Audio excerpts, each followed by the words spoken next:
What is Ghusl in Islam? The term Ghusl refers to a full-body ritual purification or bathing, which is required in specific situations for a Muslim to regain a state of purity. While the term itself simply means washing or bathing, in an Islamic context, it has a deeper spiritual significance and is performed under certain conditions to remove major impurity, janba. There are two main circumstances that necessitate Ghusl: after marital relations, for those who are married, or after experiencing a nocturnal emission, commonly referred to as a wet dream, after the completion of a menstrual cycle or postnatal bleeding for women. In these cases, Ghusl is obligatory before one can resume acts of worship such as prayer, Ṣalāh, reciting the Quran or performing tawaf, circumambulation of the Kaaba. A common question that arises is simply taking a shower enough? The answer, according to the majority of Islamic scholars, is no, unless it is done with the correct intention, niyyah. The purification process must be performed with the conscious purpose of fulfilling an Islamic obligation. The importance of intention, niyyah, in Ghusl. One might wonder, what if I just take a regular shower without making any intention? Will that suffice? The scholars generally agree that without the proper intention, the Ghusl is not valid. This is because in Islam, acts of worship require intention, niyyah, for them to be accepted. However, this niyyah does not need to be spoken aloud. It is simply a conscious acknowledgement in the heart that the Ghusl is being performed for purification. The basic method of Ghusl. At its simplest, the act of Ghusl involves ensuring that clean water reaches every part of the body, from the head to the toes, including the roots of the hair. If someone is standing under a shower, they should allow the water to flow over their entire body, ensuring no part remains dry. Once this is done, the essential obligation of Ghusl is fulfilled. This makes it easy, especially for those who have limited time. For instance, young students or working professionals who wake up late and find themselves in a state of janba due to a nocturnal emission might worry about missing prayer, Ṣalāh. In such cases, they should not delay but quickly step into the shower, ensuring water covers their whole body. It only takes a minute or two, and then they can proceed with their day. However, if a person neglects Ghusl and proceeds with prayers without purifying themselves, those prayers are invalid and must be made up. The Sunnah recommended method of Ghusl. While the basic Ghusl is sufficient, following the method taught by Prophet Muhammad, peace be upon him, brings greater reward, ajr. Let's explore the Sunnah method of performing Ghusl as narrated in authentic hadiths. During the time of the Prophet Muhammad, peace be upon him, people did not have modern showers. Instead, they would use a bucket of water and pour it over themselves using a smaller vessel. The Prophet, peace be upon him, performed Ghusl in an orderly and deliberate manner, ensuring thorough purification. Step-by-step Sunnah method of Ghusl. Begin with washing the private parts using the left hand. Perform wudu ablution, just as one would before prayer. A question often arises, can we say Bismillah before wudu while being unclothed in the bathroom? The answer is yes, it is permissible. However, a preferable way is to say Bismillah before entering the bathroom or before removing clothing. Wash the head and scalp 3 times, ensuring water reaches the roots of the hair. For women, if their hair is tied in braids or an updo, they do not need to undo their hair as long as water reaches the scalp and soaks most of the hair. Wash the right side of the body 3 times, followed by the left side 3 times. Wash the feet last, though in modern showers, this is flexible since water flows continuously. This step-by-step approach ensures complete purification and follows the way of Prophet Muhammad, peace be upon him. Does Ghusl also cover wudu?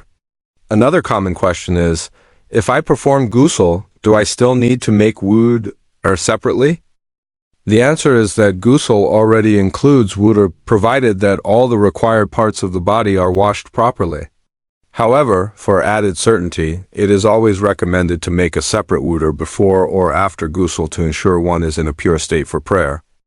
Final thoughts on Ghusl. Ghusl is not just about physical cleanliness, it is a spiritual act that prepares the believer to enter a state of purity, enabling them to engage in acts of worship. Let us remind ourselves of the wisdom and ease in Islam. Allah has made purification simple and accessible for everyone. Whether in ancient times using a bucket or in modern times with showers, the goal remains the same: achieving a state of tahara, purity. Following the Sunnah brings greater reward and ensures that we are fulfilling our acts of worship in the best way possible. May Allah guide us all to follow the Sunnah and purify ourselves in the way taught by Prophet Muhammad, peace be upon him. Ghusl in the light of the Quran and Sunnah. The significance of ghusl is deeply rooted in Islamic teachings, as it is a means of attaining spiritual and physical purity.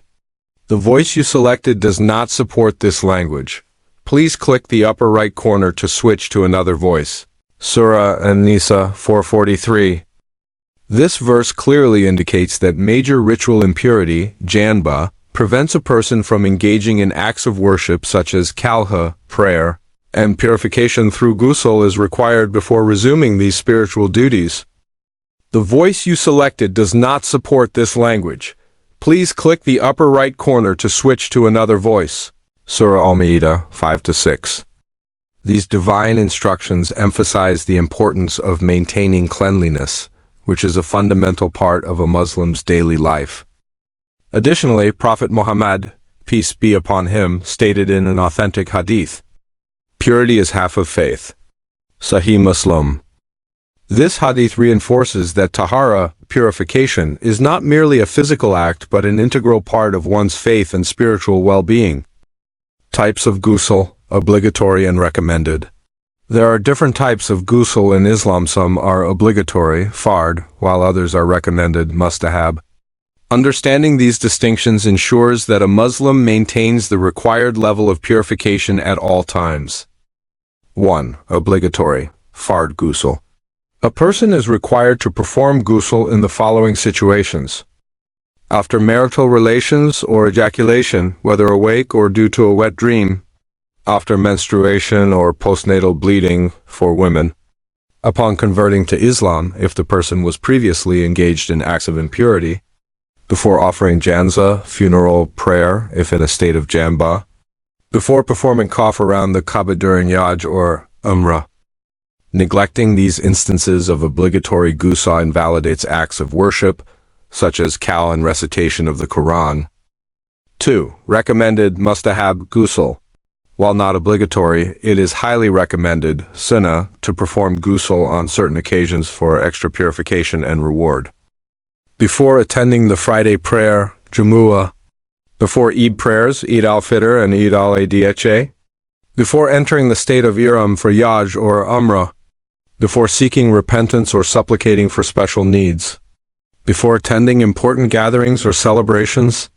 Before sleeping in a state of janba, if one cannot perform ghusl immediately.